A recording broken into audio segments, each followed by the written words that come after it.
किसी को लगता है ये सिद्ध है तो सिद्ध ही सही, अगर किसी को लगता है ये बगावत है तो बगावत सही, और हम बागी हैं। इस देश में धर्म के नाम पे अंधे लोगों की बहुत बड़ी संख्या है, और वो जो दुकानदारी कर रहा है वो धर्म के नाम पे कर रहा है। 2022 में जब मोदी जी की सत्ता जमीन से उखाड़ के फेंक देंगे तब जरूर किसानों को मिलेगा, पक्का मिलेगा। 7 साल से तुझे याद नहीं आ रहा काला धन? जब तो बड़ा जो है मैं तो घूमता फिराता हूँ, 15 लाख आ जाएंगे खाते में, प्रधानमंत्री सब कह रहे हैं। तानाशाह व्यक्ति जो देश को बर्बाद करने पर तुला हुआ है, आप उसके पैर छूने की बात छोड़िए, देश उनको सम्मान कर रहा है, यही बड़ी बात है। पैर छूने का मतलब ही नहीं है। आर भारत का जो मालिक अर्णब गोस्वामी, आपको उसकी बेल एप्लीकेशन ढूंढने के लिए टाइम है आप, और उसे आप तुरंत बेल दे रहे हैं, और आप कह रहे हैं कि किसी को अगर अच्छा नहीं लगता इसको चैनल मत देखो। तो भाई हम जो कर रहे हैं मत देखो। इस देश की अदालतें वो न्याय के शब्द को भूल चुकी हैं।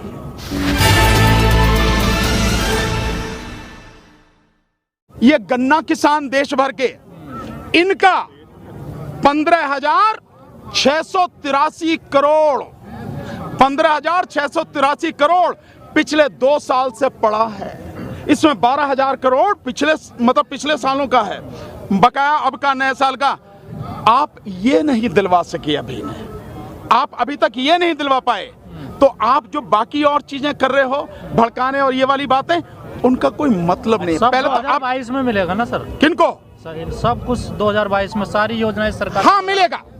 2022 में जब मोदी जी की सत्ता जमीन से उखाड़ के फेंक देंगे तब जरूर किसानों को मिलेगा, पक्का मिलेगा। लेकिन प्रधानमंत्री ने आज एक बात और कही, कल उन्होंने कहा कि दिल्ली में कुछ बैठे लोग मुझे लोकतंत्र पढ़ा रहे हैं।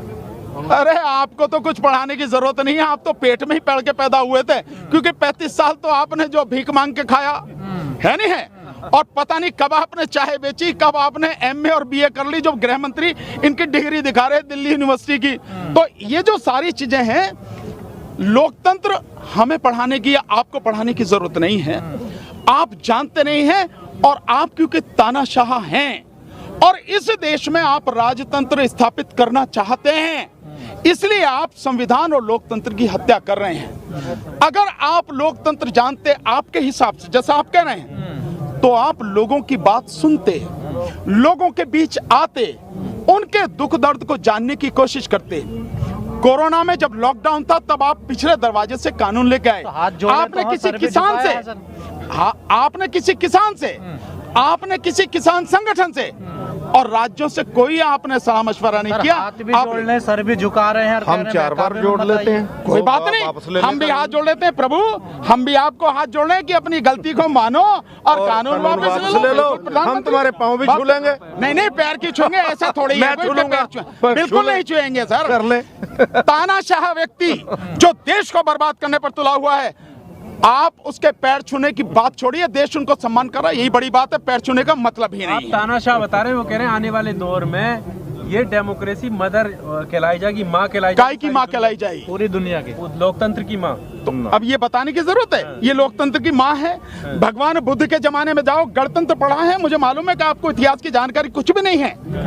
अगर आप चले जाओ तो देश में गणतंत्र पहले थे, 10 बड़े गणतंत्र थे भगवान बुद्ध के समय में, तो डेमोक्रेसी हमारे देश में उस समय से थी। ये तो आप जैसे लोग जो आए, जिन्होंने जाति के नाम पे, वर्ण के नाम पे, धर्म के नाम पर इस देश को बर्बाद किया, तब जाके ये सारी चीजें हुई हैं। वरना इस देश में लोकतंत्र बहुत पहले से था, तुम्हें बताने की जरूरत नहीं है। सर, सरकार को सर ये भूल तो नहीं है कि वोट हमें देंगे, आंदोलन कितने का? ना, वो तो मैंने आपको बता दिया। सरकार इसलिए भी नहीं सुन रही, उसे हमारी वोटों की जरूरत नहीं है, क्योंकि उनके पास वोट छापने वाली मशीन है, EVM, every vote for Modi. आपने देखा ना, तो क्योंकि ईवीएम है इसलिए आपकी और हमारी वोटों की जरूरत नहीं है। अगर हमारी वोटों की जरूरत होती, निश्चित रूप से प्रधानमंत्री हमारी बात सुनते, लेकिन अन्याय और अत्याचार की भी एक हद होती है। लेकिन सर वो सीमा अब पार हो चुकी है। अब देश का व्यक्ति इसको जान चुका है, समझ चुका है। अब आपकी इन झूठी बातों में, बरगलाने वाली बातों में कोई नहीं आएगा, और अब उसका लक्ष्य केवल एक ही है, देश को बचाना, और उसके लिए तीनों कानूनों को वापस करवाना, एमएसपी को कानून बनाना। लेकिन सर ये मामला सुप्रीम कोर्ट में भी, क्या लग रहा है सर आपको? नहीं, सुप्रीम कोर्ट जो करे, हमें इस बात पे कोई विश्वास नहीं है कि सुप्रीम कोर्ट क्या करेगी क्या नहीं करेगी। मैं तो बहुत स्पष्ट रूप से कहता हूं, इस देश की अदालतें वो न्याय के शब्द को भूल चुकी हैं। अदालतों में फैसले होते हैं, न्याय नहीं होते। आप एडवोकेट बिल्कुल एडवोकेट हूं, तभी बता रहा हूं आपको, तभी कह रहा हूं मैं। जितने लोग जेल में पड़े हैं 60% वो लोग हैं जिन्होंने कोई गुनाह नहीं किया है। जेलों में जाके देखिए आप, जो उन पर सर्वे होते हैं, रिसर्च आती हैं, उन रिसर्च में जाके देखिए आप। अगर अर्नब गोस्वामी की बेल की जो एप्लीकेशन आती है, उस एप्लीकेशन में खामियां होते हुए भी सुप्रीम कोर्ट तुरंत उसको जो अगले दिन सुनती है। लेकिन अगर भीमा कोरे गांव के जो लोग हैं, उनकी एप्लीकेशन आती है इस बात के लिए भी कि इन्हें कम से कम मेडिकल सुविधाएं तो उपलब्ध करा दो, सुप्रीम कोर्ट के पास सुनने को वो समय नहीं है, और कहती है नीचे जाके आप जाओ सुनो। क्या माना जाएगा इसको? 83 साल के फादर स्टैनली, जिनको पार्किंसन की बीमारी है, जिनके हाथ पैर कांपते हैं, 83 साल की उम्र में उस इंसान को आप गिरफ्तार करके ला रहे हैं कि भीमा कोरे गांव में आप उस षड्यंत्र में शामिल थे, जिसका भीमा कोरे गांव से कोई अभी सुनिए आप गजेंद्र जी, जिनका कोई लेना देना नहीं। जो वरवरा राव हैं, तमिल कवि, वो 82 साल की उनकी उम्र है, खाट में पड़े हैं, चल भी नहीं सकते हैं, आप उनको जेल में बंद करके रखे हुए हैं। जो एक बहुत बड़ी वकील रही हैं, सुधा भारद्वाज, विदेशों में पढ़ के आई, लेकिन छत्तीसगढ़ जैसे आदिवासी इलाके में जाके उन्होंने आदिवासियों के लिए काम किया। और आपको ध्यान होगा 2012 में एक वहां पर कांड हुआ था जिसमें तकरीबन 15 आदिवासियों को मार दिया था फोर्स ने। उसके विषय में उन्होंने कहा था कि आदिवासियों की कोई गलती नहीं, वो नक्सलवादी नहीं थे, वो आम नागरिक थे। जिसके विषय में मध्य प्रदेश हाई कोर्ट के एक जज गुप्ता जी, जिनको एक कमीशन जो था, उस कमीशन का उनको चेयरमैन बनाया गया, और अभी 1 साल पहले हुई होगी मुश्किल से, उन्होंने वो रिपोर्ट दाखिल करी और उसमें उन्होंने वही कहा है जो सुधा भारद्वाज जी ने कहा था। ये लोग कोई नक्सली नहीं थे, महिलाएं भी थी, बच्चे थे, बेगुनाह लोग थे, आम आदमी थे, जिनको फोर्स वालों ने मार दिया। उन्हीं सुधा भारद्वाज को केवल वो आवाज उठाती इसलिए बंद कर रखा आपने। लेकिन आनंद तेल तुमड़े साहब, जो इतने बड़े विद्वान हैं, 35 किताबें जिन्होंने लिखी हैं, दुनिया की अलग अलग यूनिवर्सिटियों में जिन्होंने पढ़ाया है, आप उनको बंद करें। उनकी चीजें सुनने के लिए आपके पास समय नहीं है, उनकी बेल एप्लीकेशन, उनकी कोई एप्लीकेशन आप सुनने का टाइम नहीं है। लेकिन वो आदमी जो इस देश में दंगा करवाने के लिए जी तोड़ कोशिश कर रहा है, आर भारत का जो मालिक है अर्नब गोस्वामी, आपको उसकी बेल एप्लीकेशन सुनने के लिए टाइम है आप, और उसे आप तुरंत बेल दे रहे हैं। और आप कह रहे हैं कि किसी को अगर अच्छा नहीं लगता इसको चैनल मत देखो, तो भाई हम जो कर रहे हैं मत देखो आप, जो हमारे बात कह रहे हैं अगर आपको बुरी लग रही है मत सुनो आप, मत देखो आप। ये समझना पड़ेगा अदालतों को कोई आप वो कर क्या रहे हैं। मैं वकील हूं इसलिए बता रहा हूं, और मैं बहुत सी चीजें आपको बता सकता हूं, और उसके सबूत भी आपको आप ही के माध्यम से आपको रिकॉर्ड भी करवा सकता हूं। अदालतें केवल नाम की रह गई हैं। अगर अदालतें ईमानदारी से काम कर रही होती, न्याय देने की स्थिति में होती, न्याय करती, संविधान की रक्षा कर पाती, संविधान में जो जिम्मेदारी उन्हें दी गई उसे कर पाती, इस देश में इतना अन्याय और इतना अत्याचार नहीं होता। लेकिन सर, लोग सड़कों पर नहीं होते। आप कह रहे हैं सरकार तानाशाह हो गई है, अदालत का कोई विश्वास नहीं, तो फिर किससे न्याय मिलेगा? आप सड़क से। मैंने तो पहले भी कहा था, जब सरकार ही तानाशाह हो जाए, सारे जो संवैधानिक संस्थान हैं सरकार के गुलाम हो जाएं, और अदालतों से भी न्याय ना मिले, तो केवल एक ही रास्ता है, जन आंदोलन, सड़क का रास्ता।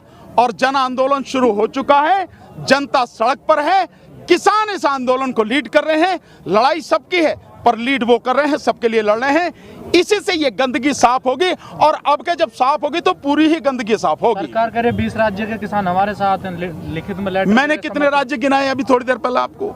गिने ना आपने? तो वो भी रहे ना फिर। कौन गिना रहे हैं? सरकार भी तो गिना तो रही है। सरकार ये बतावे कि वहाँ के कौन कौन से किसान हैं, हम तो दिखा देंगे जो किसान बैठे हैं। कौन वीडियो कॉन्फ्रेंसिंग है? वीडियो कॉन्फ्रेंसिंग में आपको क्या पता कि कहाँ बैठी है? पता है आपको? आप बताओ, आप पत्रकार हो, बता तो रहे। उनके बताने की बात नहीं, मैं आपसे कह रहा हूँ। सरकार तो कुछ भी बताती है। सरकार तो ये भी कहती थी कि आमदनी दुगनी हो गई। छत्तीसगढ़ की एक महिला को लेके आए थे और पुण्य प्रसून वाजपेयी ने तुरंत ही उन्हें नंगा कर दिया था। वहां जाके पूछ लिया था, वो कह रही कोई आए दुगनी नहीं हुई। आ रहा नहीं आ रहा? सर बाबा रामदेव कह रहे हैं कि प्रधानमंत्री तो सुधारना चाह रहे हैं लेकिन टाइम लगेगा, धीरे धीरे। रामदेव से कहो पहले तू तो सुधर जा। तीसरे कारपोरेट रामदेव से बोलो, अबे तुझे जो है वो वहां से विदेशों से काला धन था, भूल गया अब? 7 साल से तुझे याद नहीं आ रहा काला धन? जब तो बड़ा जो है मैं तो घूमता फिराता हूँ क्योंकि 15 लाख आ जाएंगे खाते में, प्रधानमंत्री सब करें। हाँ अजय अब तो एडवर्टाइजमेंट करता, विज्ञापन करता है। उसके खेत का है वो जो आटा बेच रहा है। जी जी जी जी रामदेव के देखिए, मैं नहीं, आप देखिए, मैं नहीं, आप सारी रिपोर्ट देखिए। लाला रामदेव के जितने भी प्रोडक्ट हैं 60% प्रोडक्ट आउट ऑफ डेट हैं या जो पैमाना है उस पैमाने पर खरे नहीं उतरते हैं। ये रिसर्च बार बार आई है, एक बार नहीं कई बार। सर इतनी मार्केट में इस देश में धर्म के नाम पे अंधे लोगों की बहुत बड़ी संख्या है और वो जो दुकानदारी कर रहा है वो धर्म के नाम पे कर रहा है।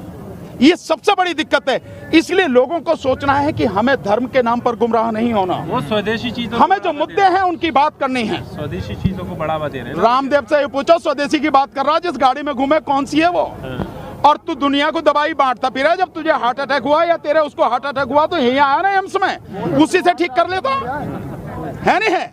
और जिस प्रधानमंत्री की बात कर रहा, प्रधानमंत्री जिस गाड़ी में चलते हैं, 9 गाड़ियों का जो काफिला है 9-10 का, एक गाड़ी की कीमत 3.5 करोड़ है और विदेशी गाड़ी है BMW विदेशी गाड़ी है। स्वदेशी की बात करते हो तो पहले उसमें चलो ना। स्वदेशी की बात करते हो और सिर्फ अपने घूमने के लिए प्रधानमंत्री 10,000 करोड़ का जहाज खरीद के ले आए और इस 10,000 करोड़ में 10 रफेल आते, 10 रफेल जो पूरे पाकिस्तान के लिए काफी थे। लेकिन एक प्रधानमंत्री अपने लिए 10,000 करोड़ का विमान लाता है और वो स्वदेशी की बात कर रहे हैं। तो ये जो सारी चीजें हैं दुनिया समझती है, सब समझती है। हाथी के दांत दिखाने के कुछ और खाने के कुछ तो और। प्रधानमंत्री कहते हैं लोकल वोकल की बात करते हैं ना। हाँ तो कैसा लोकल वोकल बताओ ना आप, लोकल कैसा? प्रधानमंत्री ये चश्मा लगाते हैं, देखा कभी चश्मा? वो चश्मा भी विदेशी है और गाड़ी तो मैंने बताई दी और बाकी जो सारी चीजें हैं प्रधानमंत्री की। अगर लोकल से वोकल की बात कर रहे हो तो जो लोकल किसान है पहले उसको सुरक्षित करो। आप उसके लिए कुछ भी नहीं कर रहे। सर एक आखिरी सवाल, सरकार भी जिद पर है, किसान भी जिद पर है, रास्ता क्या निकलेगा? हम जिद पर नहीं हैं, हम इंसाफ की लड़ाई लड़ रहे हैं, देश को बचाने की लड़ाई लड़ रहे हैं। अगर किसी को लगता है ये जिद है तो जिद ही सही, अगर किसी को लगता है ये बगावत है तो बगावत सही और हम बागी हैं, इसकी कोई चिंता वाली बात नहीं है। सरकार को सोचना पड़ेगा।